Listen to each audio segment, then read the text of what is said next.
The Himalayan range nature का एक ऐसा आर्ट फॉर्म जिसे सिर्फ और सिर्फ एक्सपीरियंस किया जा सकता है, क्योंकि इसको अगर आप समझाने जाएंगे तो किसी भी लैंग्वेज का कोई भी वर्ड बहुत ही छोटा लगता है। हिमालयन रेंज जितनी खूबसूरत है उतनी ही वास्ट भी, और इंडिया में ग्रोइंग बाइक कल्चर को देखते हुए जनरली जितने बाइकर्स हैं वो हिमालयस के अलग अलग प्लेसेस को एक्सप्लोर करते रहते हैं। हिमालयन रेंज के अंदर ढेर सारे वाटरफॉल्स, रिवर बेड्स, वैलीज़, ये सब आप एक्सप्लोर कर सकते हैं और एक्सपीरियंस कर सकते हैं यहाँ की फ्लोकलोर्स, कल्चर, माइथोलॉजिकल स्टोरीज़ और अपने कंट्री की हिस्ट्री को। हिमालयन रेंज को अगर आप एक्सप्लोर करना चाहते हैं तो आप हिमाचल की तरफ से या फिर उत्तराखंड की तरफ से अपने कन्वीनियंस के हिसाब से एक्सप्लोर कर सकते हैं। इन माउंटेन रेंजेस की हर वैली अपने आप में ख़ास है, और आप किसी भी वैली को एक्सप्लोर करते हैं आपका एक्सपीरियंस हमेशा ही मेमोरेबल रहेगा, ये बात तो फॉर श्योर है। बाकी वैलीज़ और एक्सपीडिशन की बातें आगे होती रहेंगी। फ़िलहाल मैं बात करना चाहता हूँ अपनी माना बाइक राइड के बारे में। और ये ट्रिप काफ़ी स्पेशल थी, मतलब इतनी ज़्यादा कि मैं 2 साल से प्लान बनाता रहा लेकिन सही वक्त आ ही नहीं पाया। तो फिर मैंने भी सोचा कि अब वक्त का इंतज़ार करने में वक्त ज़ाहिर क्यों किया जाए। मैंने थोड़ी सी बेसिक प्लानिंग, पैकिंग और निकल पड़ा माना की ओर। मेरे होम टाउन से माना जाने के लिए आपको जो है बद्रीनाथ वाला रूट लेना होता है, और अच्छी बात यह है कि NH58 जो है वो डायरेक्ट लिंक करता है खुद को माना से। तो परतापुर से जो शुरू होता है वो होकर जाता है आपका मुजफ्फरनगर, हरिद्वार, ऋषिकेश, देवप्रयाग, कर्णप्रयाग, रुद्रप्रयाग। ऐसे करते करते आप आगे बढ़ते जाते हैं और पहुंच जाते हैं जोशीमठ। मैं प्रेफर करूंगा कि जो भी माना की ओर जा रहा है, और अगर आप दिल्ली बेल्ट से हैं या आप गाज़ियाबाद से हैं, तो आपका फ़र्स्ट स्टेज जोशीमठ का होना चाहिए, क्योंकि उसके हिसाब से आपकी जर्नी काफ़ी अच्छी रहने वाली है। उसमें आपको ज़्यादा स्ट्रेस भी नहीं लेना होगा और ज़्यादा खुद को जो है पुश भी नहीं करना पड़ेगा, और आप जो भी नज़ारे हैं, वाकई नज़ारे बहुत ख़ास हैं, आप उन्हें एंजॉय करते हुए जा सकते हैं। अच्छा नज़ारा है ना। ये है देवप्रयाग। हम लोग मेरठ से चले थे लगभग 4:30 बजे, और अभी टाइम हो रहा है 9 बजे, और सूरज देवता अपने फुलजोर में आ चुके हैं, और ये हमारा सबसे पहले मेजर ब्रेक है। तो जैसे कि मैंने बताया, मेरी राइड स्टार्ट हुई और पहला जो मेजर स्टॉप था ब्रेकफास्ट के लिए वो मैंने लिया देवप्रयाग में। देवप्रयाग पे ब्रेकफास्ट करने के बाद और लगभग आधे घंटे का रेस्ट लेने के बाद मैं ऊपर पहाड़ों की ओर बढ़ चला था, और नज़ारे वाकई बहुत ख़ास थे, लेकिन कहीं ना कहीं जो गर्मी थी वो बहुत ज़्यादा थी। इसमें कोई दोहराई नहीं है कि क्लाइमेट चेंज और जो वेदर चेंज है वो हम लोगों के सामने अब आ रहा है। सुबह के 9 बजे ही मान के चलते हैं तो ऐसी गर्मी हो रखी थी कि क्या कही जाए, बट आगे तो हमें बढ़ना ही था। और थोड़ी देर बाइक चलाने के बाद जैसे कि मैंने नंदप्रयाग को क्रॉस किया तो नंदप्रयाग के आसपास मेरा लंच का प्लान बना। लगभग इस टाइम पे 2 बज रहे थे और गर्मी बहुत ज़्यादा तेज़ थी, मतलब इतनी ज़्यादा कि जिसे हिंदी में कहा जाता है असहनीय। 2:30 बज चुके हैं, लंच हमने कर लिया है, और पहाड़ों का नज़ारा जो है एकदम बेहतरीन वाला। बट थोड़ी देर में चीज़ें बहुत बदलने वाली थी, बिकॉज़ दूर मुझे पहाड़ों पे ग्रे कलर के क्लाउड्स नज़र आ रहे थे, और पहाड़ों पे सब जानते हैं कि मौसम बदलने में कोई ज़्यादा टाइम लगता नहीं है, पहाड़ अपनी मर्ज़ी से मूडी होते हैं। और ये चीज़ ही मैंने देखी, और थोड़ी देर में जो है अच्छी खासी बारिश चालू हो गई। शुरुआत में बारिश तो एकदम वरदान की तरह लग रही थी।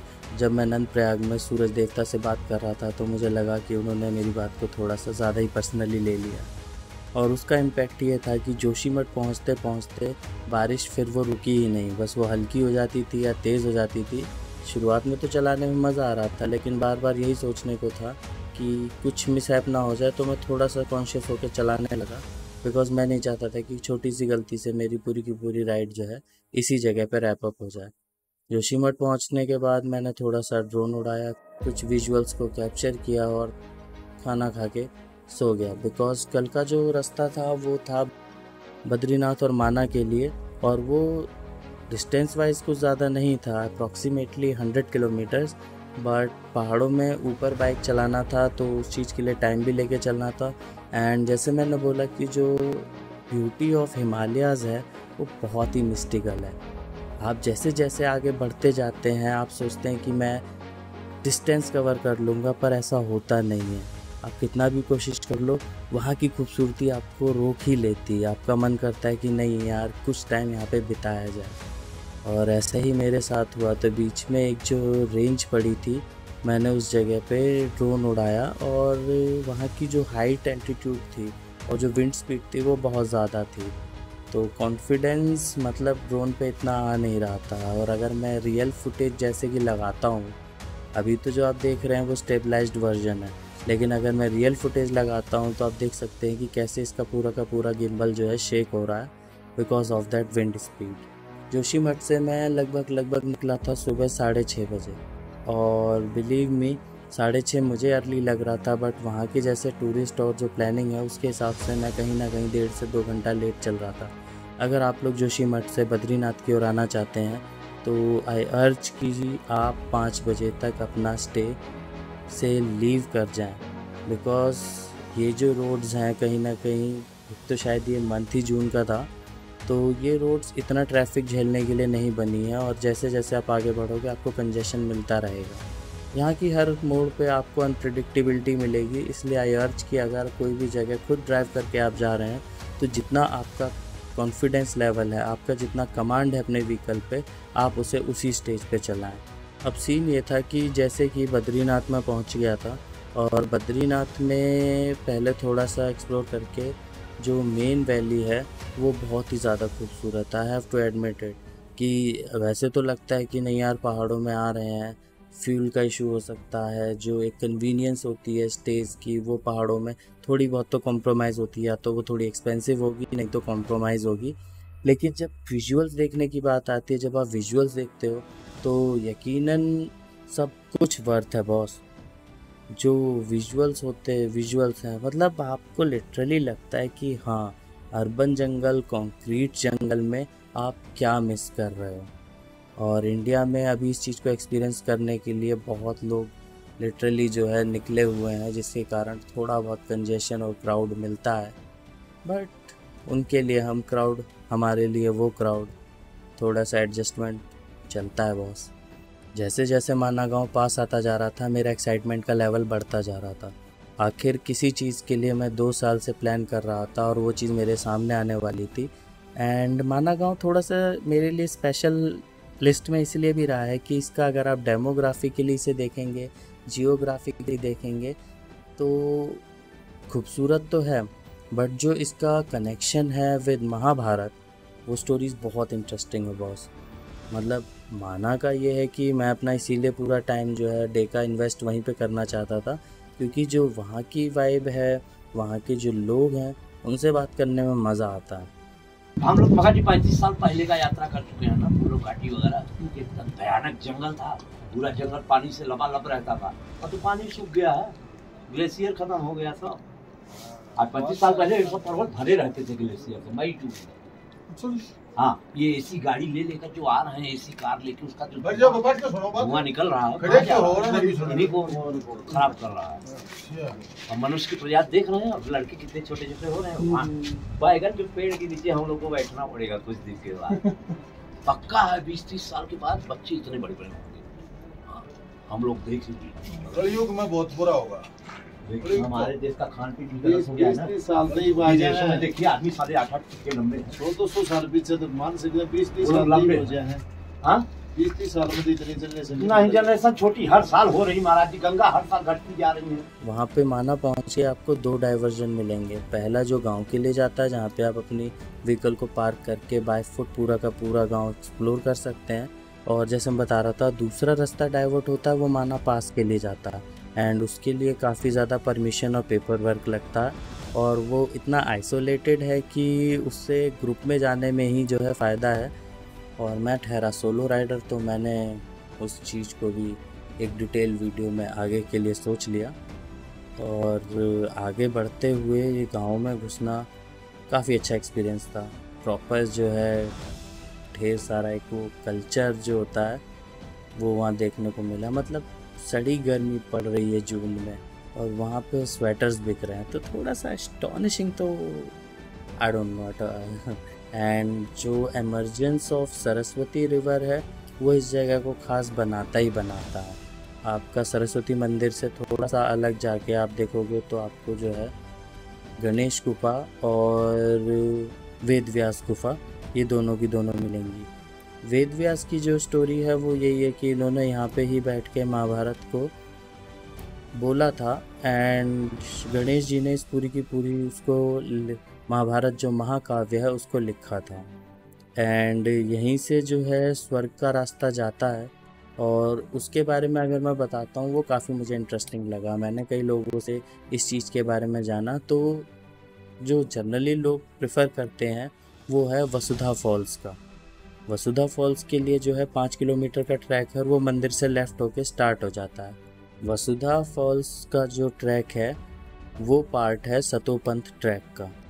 अब आप वसुधा फॉल्स से थोड़ा सा एक्सटेंड करके एक प्रोफेशनल गाइड को लेकर ट्रैक कर सकते हैं। विदाउट प्रोफेशनल गाइड और विदाउट शेरपा आपको ट्रैक वैसे तो नहीं करने दिया जाता। तो उस पर एक मिस्टिकल फ्लावर जो है वो एग्जिस्ट करता है, बट वो थ्योरीज में बोला गया है, बट शायद ही अभी कोई ज़िंदा वो इंसान होगा जिसने उस फ्लावर को देखा हो।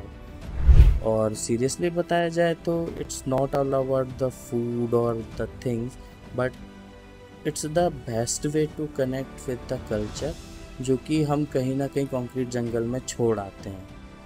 कि लाइफ का एक साइड ये भी है, इस चीज़ को हमें देखना चाहिए, थोड़ा सा समझना चाहिए। और मैं बात करता हूँ कि एक्सप्लोरेशन एक अलग चीज़ है, बट पूरे के पूरे ट्रैवल में मैंने एक चीज़ देखी जो कि मैं सबके साथ शेयर करना चाहूँगा। वो है कि जो एक बेसिक सेंस होती है लोगों के अंदर कि आप वहाँ पे मेहमान बन के गए हैं, तो दैट डजंट मीन कि you have every right to do whatever you want. Pollution and general awareness है, उसकी लोगों में जो एक कमी है वो आपको देखने को मिलेगी। And climate change should be our biggest concern. ढेर सारे के आजकल एजेंडे चलते हैं, लोग टाइम पास को बातचीत करते हैं, but general awareness regarding some places की स्पेशली पहाड़ों को प्रिजर्व करने के लिए इसके बारे में कोई पता नहीं क्यों इसके बारे में बात नहीं करना चाहता, जो कि एक सही में बहुत बड़ा एक सब्जेक्ट अब होना चाहिए। बिकॉज़ जैसे ही मैं बात करूँ मेरी राइड की स्टार्टिंग की, तो ऋषिकेश से देवप्रयाग तक जो टेम्परेचर था वो 45 डिग्रीज़ के आसपास था। मतलब सीरियसली आपको पहाड़ नज़र आ रहे हैं, आपको दिख रहे हैं, बट उनकी जो एक इम्पैक्ट होना चाहिए हवा में वो बिल्कुल नहीं है। गर्मी उतनी तेज़ है, हीट वेव्स लग रहे हैं, ज़रूरत पड़ रही है बार बार खुद को रिहाइड्रेट करने की। एंड जैसे ऊपर भी यही हाल था कि लोग बता रहे थे कि किसी टाइम पे जोशीमठ के आसपास जो सराउंडिंग पहाड़ हैं उन सब पे जो है आपको आइस की स्नो मिलती थी, स्नो पीक माउंटेन्स हुआ करते थे, बट अब वो नहीं है। स्नो पीक माउंटेन्स के लिए आपको पहाड़ों में और ज़्यादा हायर और डीपर जाना पड़ रहा है। और उसका कारण कहीं ना कहीं यही है कि जो कन्वीनियंस के लिए चीज़ें पहुंचाई गई हैं लोगों का है, लोग कहीं भी पॉल्यूशन कर देते हैं।